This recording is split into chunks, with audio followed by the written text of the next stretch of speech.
Hello दोस्तों, कैसे हैं आप सब। उम्मीद करते हैं आप लोग अच्छे होंगे। स्वागत है आपका अपना यूट्यूब चैनल ज्ञान तुलसी पे। तो चलिए, आज मैं आ गया हूँ फिर अब संविधान सभा एवं संविधान निर्माण प्रक्रिया का पार्ट 2 लेकर के। इससे पहले संविधान सभा एवं संविधान निर्माण प्रक्रिया का पार्ट 1 हमने पढ़ा दिया है। वो प्लेलिस्ट में वीडियो अवेलेबल है, आप प्लेलिस्ट से जा करके वीडियो देख सकते हैं। इससे पहले जितनी भी पॉलिटी के क्लास हुआ, सारे पॉलिटी के क्लास में आप प्लेलिस्ट में जाएंगे, वहां पे है पॉलिटी फाउंडेशन बैच, वहां से आप पार्ट बाय पार्ट करके सारा पॉलिटी पढ़ सकते हैं। ठीक है मेरे दोस्तों, चलिए आज हम पढ़ेंगे संविधान सभा एवं संविधान निर्माण प्रक्रिया पार्ट 2। ठीक है, तो संविधान सभा एवं संविधान निर्माण प्रक्रिया पार्ट 2। देखिए 296 सीटों पर जो चुनाव हुए उसमें से किसको कितना वोट प्राप्त हुए, तो 296 सीटों पर प्राप्त हुए। तो हमने इससे पहले वीडियो में बताया था आप लोगों को कि जब संविधान सभा का पुनर्गठन हुआ तो संविधान सभा में कितने सीटें थे, 299। ठीक है, तो 299 जो सीट थी, तो 299 सीट में से 296 सीटों पर क्या हुआ, चुनाव संपन्न हुआ और 3 सीट क्या किया गया, मनोनीत किया गया। 3 सीट क्या किया गया, मनोनीत किया गया था। ये हमने पिछले वीडियो में बताया था। और 299 सीट आई कहां से, तो ये भी मैंने बताया था कि जब संविधान सभा का गठन किया गया उस टाइम कुल सीटों की संख्या थी 389। कुल सीटों की संख्या कितनी थी, 389 सीटें थी। तो 389 सीट। अब जब इसके बाद जब भारत विभाजन हुआ तो इसकी संख्या घटकर कितनी हो गई, 324। भारत विभाजन मतलब भारत और पाकिस्तान अलग अलग हो गया। अब उसके बाद आजादी हुई, हम लोग को आजादी मिली, तो आजादी के बाद संविधान सभा का फिर से पुनर्गठन हुआ तो संविधान सभा का सीट घट करके कितना आ गया, तो 299। कितना, 299। इन 299 सीटों में से 296 सीटों पर चुनाव संपन्न हुआ। कितने, 296 सीटों पर, और 3 सीट क्या किया गया, मनोनीत किया गया। ठीक है, हमने पिछले वीडियो में यह भी बताया था कि ये जब संविधान सभा का चुनाव हुआ, ये जुलाई अगस्त 1946 में संपन्न हुआ। इसमें सिर्फ जो प्रांत के विधानसभा सदस्य लोग थे वही वोट दिए। ठीक है, तो उन सीटों पर क्या हुआ बहुआ जी, उन सीटों पर जो चुनाव हुआ, किन सीटों पर, तो 296 सीटों पर, उन सीटों पर किसको कितना वोट प्राप्त हुए, कितना सीट प्राप्त हुए।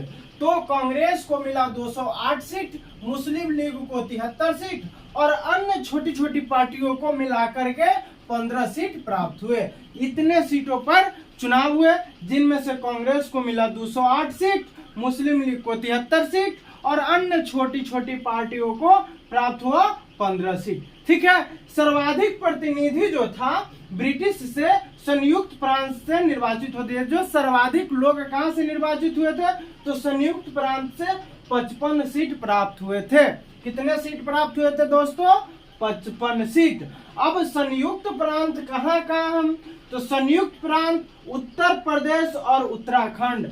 बउआ हो, ओई टाइम उत्तर प्रदेश और उत्तराखंड एके रहलाई, मतलब उत्तर प्रदेश से उत्तराखंड अलग नहीं हुआ था। इधर आकर के उत्तराखंड उत्तर प्रदेश से अलग हुआ। पहले उत्तर प्रदेश में उत्तराखंड भी मिला हुआ था, तो दोनों मिला करके क्या उसको कहते थे, संयुक्त प्रांत कहते थे। तो उन प्रांतों से कितना सीट मिला, तो 55 सीट। ठीक है, देशी रियासतों में सर्वाधिक प्रतिनिधि मैसूर से निर्वाचित हुए थे।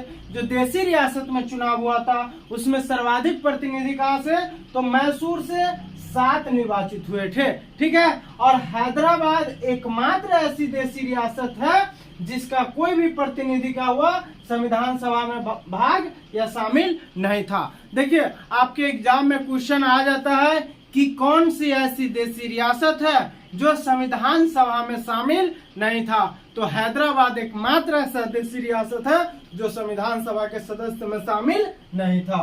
ठीक है, 20 नवंबर 1946 ईस्वी को वायसराय ने निर्वाचित प्रतिनिधि को आमंत्रित किया कि वे 9 दिसंबर 1946 को संविधान सभा की पहली बैठक में शामिल हो। देखिए, चुनाव हो गया, 296 सीटों पर चुनाव हो गया, 296 लोग चुने गए, 296 लोग निर्वाचित किए गए। अब सारे निर्वाचित लोगों को उस टाइम के वायसराय थे माउंटबेटन। कौन थे? माउंटबेटन। तो माउंटबेटन ने क्या किया, इन सभी सदस्यों को एक सूचना भेजा कि 9 दिसंबर 1946 को संविधान सभा की बैठक बुलाई जाएगी, जिसमें सभी संविधान सभा के सदस्य शामिल हो, जिसमें सभी संविधान सभा के सदस्य शामिल हो। तो वो बैठक कब बुलाई गई? तो 9 दिसंबर 1946 को माउंटबेटन द्वारा सूचना कब भेजा गया? तो 20 नवंबर 1946 को सारे संविधान सभा के सदस्यों को सूचना दिया गया कि 9 दिसंबर 1946 को संविधान सभा की बैठक है, उसमें आप लोग प्रेजेंट हो। जितने भी संविधान सभा के सदस्य चुने गए हैं सभी लोग क्या हो? उपस्थित हो। ठीक है, इन बैठक में सभी उपस्थित हो। अब संविधान सभा की स्थापना या प्रथम बैठक 9 दिसंबर 1946 ईस्वी को दिल्ली में हुआ। अब देखिए क्या हुआ, 20 नवंबर 1946 ईस्वी को वायसराय माउंटबेटन ने क्या किया, सभी संविधान सभा के सदस्यों को सूचना भेजा कि 9 दिसंबर के होने वाली संविधान सभा की बैठक में आप लोग उपस्थित हो। तो 9 दिसंबर 1946 ईस्वी को संविधान सभा में सब लोग शामिल हुई। इसी दिन पहली बैठक भी हुआ और इसी दिन संविधान सभा का स्थापना भी हुआ। बउआ हो समझ में अबै छो?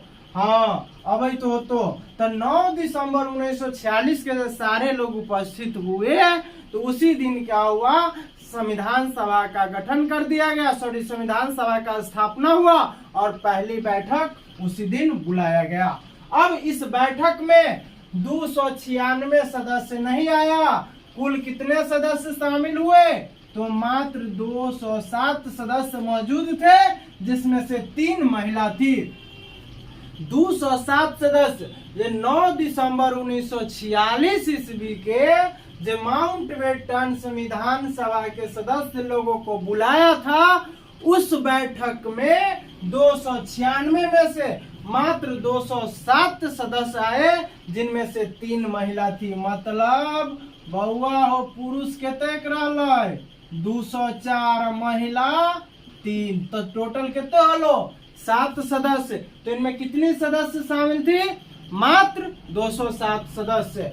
अब क्या किया गया, यहाँ पे जब दिल्ली में बैठक हुई तो उस बैठक में सबसे उच्च, सबसे बड़े, सबसे वरिष्ठ उम्र दराज में कौन थे? डॉक्टर सच्चिदानंद सिन्हा। इनको क्या किया गया, संविधान सभा का अस्थायी अध्यक्ष चुन लिया गया। अस्थायी अध्यक्ष का मतलब होता है कि टेम्पररी अध्यक्ष चुन लिया गया, कि बाद में कोई बढ़िया अध्यक्ष मिले तो इनको हटा दिया जाएगा। ठीक है, समझ में अबै छो बउआ हो? अब देखू डॉक्टर सच्चिदानंद सिन्हा कहाँ के रहलै? तो आरा बिहार के, अपने बिहार के डॉक्टर सच्चिदानंद सिन्हा थे। अब देखिए, अब संविधान सभा के सदस्य में से ही एक सदस्य को चुन लिया गया था। अब देखिए, संविधान सभा के सदस्य में से एक सदस्य को चुन लिया। अब हम लोग को लोकसभा का चुनाव होता है, हमारे भारत में लोकसभा का चुनाव होता है। तो लोकसभा के चुनाव में क्या होता है, लोकसभा अध्यक्ष कहाँ से आते हैं? तो जो लोकसभा सदस्य बन के जाते हैं, जो लोकसभा सदस्य बन के जाते हैं, लोकसभा के सदस्य बन के जो जाते हैं संसद भवन में, उन्हीं भवन में सारे लोकसभा सदस्यों के मिला करके एक अध्यक्ष चुन लिया जाता है। उन अध्यक्ष को क्या कहा जाता है? लोकसभा अध्यक्ष। तो वही हुआ, संविधान सभा में सभी सदस्यों में से सबसे वरिष्ठ कौन थे? तो डॉक्टर सच्चिदानंद सिन्हा जी। कहा गया कि फिलहाल इनको अध्यक्ष चुन लिया जाता है, बाद में जो होगा सो अपना देखा जाएगा।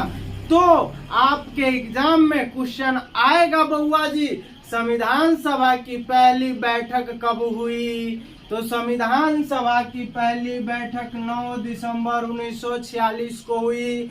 संविधान सभा की पहली बैठक में अस्थायी अध्यक्ष के रूप में किसे चुना गया? तो संविधान सभा की पहली बैठक में अस्थायी अध्यक्ष के रूप में डॉक्टर सच्चिदानंद सिन्हा को चुना गया। डॉक्टर सच्चिदानंद सिन्हा, आपके एग्जाम में क्वेश्चन कैसे आते हैं समझिए। डॉक्टर सच्चिदानंद सिन्हा जो संविधान सभा के अस्थायी अध्यक्ष के रूप में चुने गए थे, वो कहां से थे? तो आरा बिहार से थे। ठीक है, अब क्या हुआ, बस 2 ही दिन बाद 11 दिसंबर 1946 ईस्वी को क्या हुआ, संविधान सभा की दूसरी बैठक बुलाई गई। क्या हुआ, बस 2 ही दिन बाद संविधान सभा की दूसरी बैठक बुलाई गई। इसी बैठक में क्या किया, डॉक्टर राजेंद्र प्रसाद जी को संविधान सभा का अस्थायी अध्यक्ष चुन लिया गया। जब संविधान सभा की दूसरी बैठक 2 ही दिन बाद मतलब 11 दिसंबर 1946 ईस्वी को संविधान सभा की दूसरी बैठक हुई, उस बैठक में क्या किया, डॉक्टर राजेंद्र प्रसाद जी को अस्थायी अध्यक्ष चुन लिया गया, जबकि डॉक्टर सच्चिदानंद सिन्हा जी को क्या थे, अस्थायी अध्यक्ष थे। बउआ हो समझ में अबै छो तो वीडियो के लाइक कर दा, आ हमरा से जुड़े खातिर चैनल के सब्सक्राइब कर दा, कि जुड़ल रहबा तब न सभा सब्जेक्ट पढ़ा देबो। ठीक है, एकदम लाइन बाय लाइन पॉलिटी पढ़ते जा, एक बाद हिस्ट्री स्टार्ट करबो, फिर जियोग्राफी, इकोनॉमिक्स, जूलॉजी, फिजिक्स, सब कुछ पार्ट बाय पार्ट तोहनी सबके पढ़ा देबो। तू सब खाली हमरा से जुड़े खातिर पैसा ना हो मर्दे, सब्सक्राइब कर दा चैनल के, समझला, आ वीडियो के लाइक कर दा। ठीक है, तो 11 दिसंबर 1946 ईस्वी के दूसरी बैठक में अस्थायी अध्यक्ष केकरा चुन लेल गेलै, डॉक्टर राजेंद्र प्रसाद जी को। अब देखिए अस्थायी अध्यक्ष की, अब अस्थायी अध्यक्ष हो गया तो उनका सचिव भी होना चाहिए, उपाध्यक्ष भी होना चाहिए, सलाहकार भी होना चाहिए। तो अस्थायी अध्यक्ष किसको चुन लिया गया, डॉक्टर राजेंद्र प्रसाद को। और इसी में उपाध्यक्ष किसे चुना गया, तो HC मुखर्जी और VT कृष्णामाचारी को क्या किया गया, संविधान सभा का उपाध्यक्ष चुन लिया गया। और संवैधानिक सलाहकार के रूप में BN राव को चुन लिया गया, संवैधानिक सलाहकार को BN राव को चुन लिया गया। और उसी दिन कहा गया कि संविधान सभा का जो प्रतीक चिन्ह होगा वो क्या होगा, हाथी होगा। कब कहा गया, 11 दिसंबर 1946 ईस्वी को। कब कहा गया, 11 दिसंबर 1946 ईस्वी को। अब संविधान सभा का सचिव जो था, ये कौन था, संविधान सभा का सचिव HB आयंगर। HB आयंगर संविधान सभा का सचिव कौन था, HB आयंगर। ठीक है, जब अस्थायी अध्यक्ष चुन लिया गया तो सचिव, उपाध्यक्ष, सलाहकार सब कुछ होना चाहिए। तो उपाध्यक्ष HC मुखर्जी और VT कृष्णामाचारी को चुना गया। संवैधानिक सलाहकार के रूप में BN राव को चुना गया। और सचिव किसे चुना गया, HB आयंगर को। और उसी दिन कहा गया कि संविधान सभा की प्रतीक चिन्ह क्या होगा, तो हाथी होगा। ठीक है मेरे दोस्तों, आ रहे समझ में। अब देखिए संविधान सभा के समक्ष 13 दिसंबर 1946 ईस्वी को क्या किया, पंडित जवाहरलाल नेहरू ने उद्देश्य प्रस्ताव रखा। 13 दिसंबर 1946 को आप कह सकते हैं, इसे संविधान सभा की तीसरी बैठक कह सकते हैं। इसको क्या कह सकते हैं आप लोग, संविधान सभा की तीसरी बैठक कह सकते हैं। इन बैठक में पंडित जवाहरलाल नेहरू के द्वारा एक उद्देश्य प्रस्ताव रखा गया। उस उद्देश्य प्रस्ताव में क्या है अभी मैं आगे बताऊंगा, इसी वीडियो में आगे बताऊंगा। ठीक है, उस उद्देश्य प्रस्ताव को 22 जनवरी 1947 ईस्वी को संविधान सभा के द्वारा स्वीकृत कर लिया गया, स्वीकार कर लिया गया। अब जब 13 दिसंबर 1946 ईस्वी को संविधान सभा की 13 दिसंबर 1946 ईस्वी को संविधान सभा की तीसरी बैठक में पंडित जवाहरलाल नेहरू के द्वारा जो उद्देश्य प्रस्ताव रखा गया, वो उद्देश्य प्रस्ताव आगे चल करके क्या हुआ, प्रस्तावना में बदल दिया गया। आगे चल करके क्या हुआ, प्रस्तावना में बदल दिया गया। ठीक है मेरे दोस्तों, तो यहां से आप लोग स्क्रीनशॉट ले लीजिए। ठीक है, फिर अभी मैं आपको आगे बताता हूं कि पंडित जवाहरलाल नेहरू ने जो उद्देश्य प्रस्ताव पारित किया था वो उद्देश्य प्रस्ताव क्या था। ठीक है, अब देखिए आप लोग क्या कीजिए, जब स्क्रीनशॉट ले लेते हैं तो ले करके उसको कॉपी में नोट्स बना लीजिए। और मैं आपको फिर से कहता हूं कि आप क्या कीजिए कि आप वीडियो को प्लेलिस्ट में जाइए और चैनल के प्लेलिस्ट में जा करके एकदम पार्ट बाय पार्ट आपका वीडियो बना हुआ है, पार्ट बाय पार्ट आप पढ़ सकते हैं। ठीक है, चलिए उद्देश्य प्रस्ताव पंडित जवाहरलाल नेहरू के द्वारा क्या था वो उद्देश्य प्रस्ताव मैं आप लोगों को बताता हूं। ठीक है, चलिए तो क्या हुआ आगे क्या है, जो पंडित जवाहरलाल नेहरू के द्वारा जो उद्देश्य प्रस्ताव पारित किया गया था, मतलब उद्देश्य प्रस्ताव रखा गया था, उद्देश्य प्रस्ताव क्या था। तो पंडित जवाहरलाल नेहरू ने 13 दिसंबर 1946 ईस्वी को संविधान सभा की तीसरी बैठक कर सकते हैं। तो तीसरी बैठक में उद्देश्य प्रस्ताव रखा।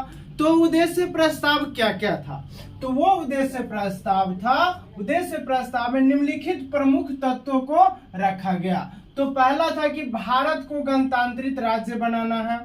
उद्देश्य प्रस्ताव जब पंडित जवाहरलाल नेहरू को रखा गया वो 22 जनवरी 1947 ईस्वी को स्वीकार किया गया। उसमें पहला क्या था कि भारत को गणतांत्रिक राज्य बनाना है, भारत को एक गणतंत्र राज्य बनाना है। और दूसरा भारत संघ का गठन करना है, कि क्या करना है, भारत संघ मतलब एक अखंड राज्य का गठन करना है, भारत के पूरे संघ का गठन करना है। ठीक है, दूसरा अल्पसंख्यक तथा पिछड़ी जातियों को पर्याप्त संरक्षण प्राप्त करना है। मतलब अल्पसंख्यक का मतलब होता है जिन धर्मों की संख्या कम हो, जैसे बौद्ध, जैन, ईसाई, सिख, इन सबको जनसंख्या क्या है, कम है। उस टाइम मुस्लिम की भी जनसंख्या कम थी, तो मुस्लिम को भी अल्पसंख्यक में रखा गया। तो क्या कहा गया कि अल्पसंख्यक तथा जो अल्पसंख्यक धर्म के लोग हैं उनको, और जो पिछड़ी जाति है, जो सबसे पीछे जो निचली जाति है, उनको क्या करना है कि पर्याप्त एक संरक्षण प्राप्त करना है। ठीक है, पर्याप्त संरक्षण को प्राप्त करना है। ये क्या था, पंडित जवाहरलाल नेहरू के द्वारा जो उद्देश्य प्रस्ताव रखा गया था उस सब में, उसी में ये सब लिखा गया था। उसके बाद कहा गया था कि किसी भी स्तर पर भेदभाव को समाप्त करना है, मतलब छुआछूत, ऊंच नीच को क्या करना है, समाप्त करना है। मतलब उद्देश्य प्रस्ताव में पंडित जवाहरलाल नेहरू के द्वारा क्या रखा गया था, ये पॉइंट जो क्या कहा गया कि छुआछूत को नहीं मानना है, ऊंच नीच नहीं मानना है, गरीबी अमीरी नहीं देखना है, मतलब किसी भी स्तर में कि ऊंच नीच को नहीं देखना है। ठीक है, तो किसी भी स्तर पर क्या करना है, भेदभाव को समाप्त करना है। ठीक है, और विश्व शांति तथा मानव जाति के कल्याण में सहयोग देना, विश्व के शांति तथा मानव जाति के कल्याण में क्या देना है, सहयोग देना। यही उद्देश्य प्रस्ताव आगे जाकर क्या बना, प्रस्तावना बना, जो कुछ इसमें जुड़ गया, कुछ इसमें कुछ और पॉइंट को जोड़ करके और आगे क्या किया गया, प्रस्तावना में इसको बदल दिया गया। तो हमने जब हम प्रस्तावना आप लोग को पढ़ाएंगे तो उसमें ये पॉइंट भी लिखाएंगे और क्या नया चीज जोड़ा गया वो भी मैं आप लोगों को बताऊंगा। ठीक है, तो ये रहा पंडित जवाहरलाल नेहरू के 13 दिसंबर 1946 को जो तीसरी बैठक संविधान सभा की हुई थी, उस बैठक में ये उद्देश्य प्रस्ताव रखा गया और इसी उद्देश्य प्रस्ताव को क्या किया गया, 22 जनवरी 1947 ईस्वी को इसे स्वीकार कर लिया गया। 22 जनवरी 1947 ईस्वी को क्या किया गया, इसे स्वीकार कर लिया गया। अब देखिए, उद्देश्य प्राप्ति के लिए संविधान सभा ने कई समितियों को गठन किया। अब इस उद्देश्य को स्वीकार तो कर लिया, अब इस उद्देश्य को सफल कैसे बनाना, उसको प्राप्त कैसे करना, किस हिसाब से कैसे करना है, तो संविधान सभा मिलकर के कुछ समितियां का गठन किया गया। ये समिति को मुख्यतः दो प्रकार की थी, मतलब इन समिति को दो भागों में बांट दिया। ये उद्देश्य प्रस्ताव तो स्वीकार कर लिया गया, इस उद्देश्य में जो जो पॉइंट लिखा था उस सबको स्वीकार कर लिया गया कि सारे पॉइंट को क्या करना, आजादी के बाद ये सब करना है। अब इसी को अच्छे ढंग से, अच्छे तरीका से चलाने के लिए संविधान सभा के द्वारा कई समितियां का गठन किया गया, कई समिति, अलग अलग समिति का गठन किया गया। और वो समिति को दो भागों में बांट दिया। एक बना दिया प्रक्रिया संबंधी समिति और एक बना दिया विषय संबंधी समिति। मतलब कि एक विषय बना करके लाएंगे, एक काम करेंगे और एक समिति उस पे विषय बना करके लाएंगे, ठीक है। और दोनों समिति में एक में 10 समिति को रख दिया गया और एक 17 समिति को, मतलब 17 और 10 कितना हो गया 27। टोटल कितनी समितियां का गठन किया गया तो 27 समिति को, ठीक है।